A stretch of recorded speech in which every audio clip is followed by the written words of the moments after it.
ओम नमः शिवाय। जिस प्रकार इस ब्रह्मांड का न कोई अंत है और न ही कोई शुरुआत, उसी प्रकार शिव अनादि हैं। संपूर्ण ब्रह्मांड शिव के अंदर समाया हुआ है। आइए श्रवण करते हैं सोमवार व्रत कथा। प्राचीन काल की बात है। एक नगर में एक बहुत धनवान साहूकार रहता था, जिसके घर में धन की कमी नहीं थी, परंतु उसको एक बहुत बड़ा दुख था कि उसके कोई पुत्र नहीं था। वह इसी चिंता में दिन रात लगा रहता था। वह पुत्र की कामना के लिए प्रत्येक सोमवार को शिव जी का व्रत और पूजन किया करता था तथा सायंकाल को शिव मंदिर में जाकर शिव जी के सामने दीपक जलाया करता था। उसके इस भक्ति भाव को देखकर एक समय पार्वती जी ने शिव जी महाराज से कहा कि महाराज, यह साहूकार आपका अनन्य भक्त है और सदैव आपका व्रत और पूजन बड़ी श्रद्धा से करता है। इसकी मनोकामना पूर्ण करनी चाहिए।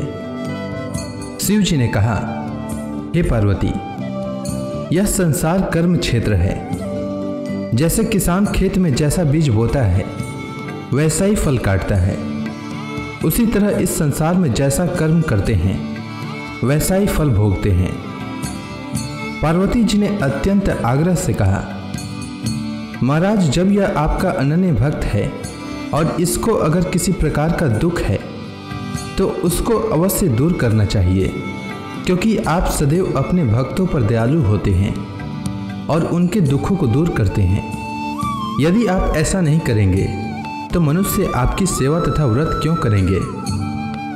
पार्वती जी का ऐसा आग्रह देख शिव जी महाराज कहने लगे, हे पार्वती, इसके कोई पुत्र नहीं है।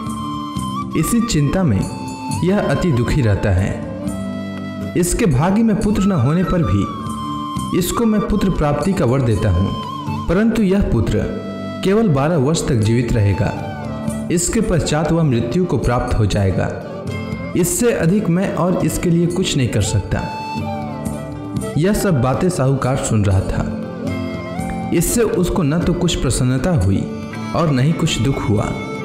वह पहले जैसा ही शिव जी महाराज का व्रत और पूजन करता रहा। कुछ काल व्यतीत हो जाने पर साहूकार की स्त्री गर्भवती हुई और 10वें महीने में उसके गर्भ से अति सुंदर पुत्र की प्राप्ति हुई। साहूकार के घर में बहुत खुशी मनाई गई, परंतु साहूकार ने उसकी केवल 12 वर्ष की आयु जानकर अधिक प्रसन्नता प्रकट न की और न ही किसी को भेद ही बताया। जब वह बालक 11 वर्ष का हो गया तो उस बालक की माता ने उसके पिता से विवाह आदि के लिए कहा, तो वह साहूकार कहने लगा कि अभी मैं इसका विवाह नहीं करूँगा, अपने पुत्र को काशी जी पढ़ने के लिए भेजूँगा। फिर साहूकार ने अपने साले अर्थात बालक के मामा को बुला करके उसको बहुत सा धन देकर कहा, तुम मेरे बालक को काशी जी पढ़ने के लिए ले जाओ और रास्ते में जिस स्थान पर भी जाओ यज्ञ तथा ब्राह्मणों को भोजन कराते जाओ। वह दोनों मामा भांजे यज्ञ करते और ब्राह्मणों को भोजन कराते जा रहे थे। रास्ते में उनको एक शहर पड़ा। उस शहर में राजा की कन्या का विवाह हो रहा था। दूसरे राजा का लड़का जो विवाह कराने के लिए बारात लेकर आया था, वह एक आंख से काना था। उसके माता पिता को इस बात को लेकर बड़ी चिंता थी कि कहीं वर को देखकर कन्या के माता पिता विवाह में किसी प्रकार की अड़चन पैदा न कर दें। इस कारण जब उसने अति सुंदर सेठ के लड़के को देखा तो मन में विचार किया कि क्यों न दरवाजे के समय इस लड़के से वर का काम चलाया जाए। ऐसा विचार कर वर के पिता ने उस लड़के और मामा से बात की तो वे राजी हो गए। फिर उस लड़के को वर के कपड़े पहनाकर तथा घोड़ी पर चढ़ाकर दरवाजे पर ले गए और सब कार्य प्रसन्नता से पूर्ण हो गया। फिर वर के पिता ने सोचा कि यदि विवाह कार्य भी इसी लड़के से करा लिया जाए तो क्या बुराई है। ऐसा विचार कर लड़के और उसके मामा से कहा, यदि आप फेरों का काम और कन्यादान के काम को भी करा दें तो आपकी बड़ी कृपा होगी और मैं इसके बदले में आपको बहुत कुछ धन दूंगा। तो उन्होंने स्वीकार कर लिया और विवाह कार्य भी बहुत अच्छी तरह से संपन्न हो गया। परंतु जिस समय लड़का जाने लगा तो उसने राजकुमारी की चुंदड़ी के पल्ले पर लिख दिया कि तेरा विवाह तो मेरे साथ हुआ है, परंतु जिस राजकुमार के साथ तुमको भेजेंगे वह एक आंख से काना है और मैं काशी जी पढ़ने जा रहा हूँ। लड़के के जाने के पश्चात उस राजकुमारी ने जब अपनी चुंदड़ी पर ऐसा लिखा हुआ पाया तो उसने राजकुमार के साथ जाने से मना कर दिया और कहा कि वह मेरा पति नहीं है, मेरा विवाह इसके साथ नहीं हुआ है, वह तो काशी जी पढ़ने के लिए गया है। राजकुमारी के माता पिता ने अपनी कन्या को विदा नहीं किया और बारात वापस चली गई। उधर सेठ का लड़का और उसका मामा काशी जी पहुंच गए। वहां जाकर उन्होंने यज्ञ करना और लड़के ने पढ़ना शुरू कर दिया। जब लड़के की आयु 12 वर्ष की हो गई तो उस दिन उन्होंने यज्ञ रचा रखा था कि लड़के ने अपने मामा से कहा कि मामा जी आज मेरी तबीयत कुछ ठीक नहीं है। तब मामा ने कहा कि अंदर जाओ और सो जाओ। लड़का अंदर जाकर सो गया और थोड़ी देर में उसके प्राण निकल गए। जब उसके मामा ने आकर देखा कि वह मुर्दा पड़ा है तो उसको बड़ा दुख हुआ और उसने सोचा कि अगर मैं अभी रोना पीटना मचा दूंगा तो यज्ञ का कार्य अधूरा रह जाएगा।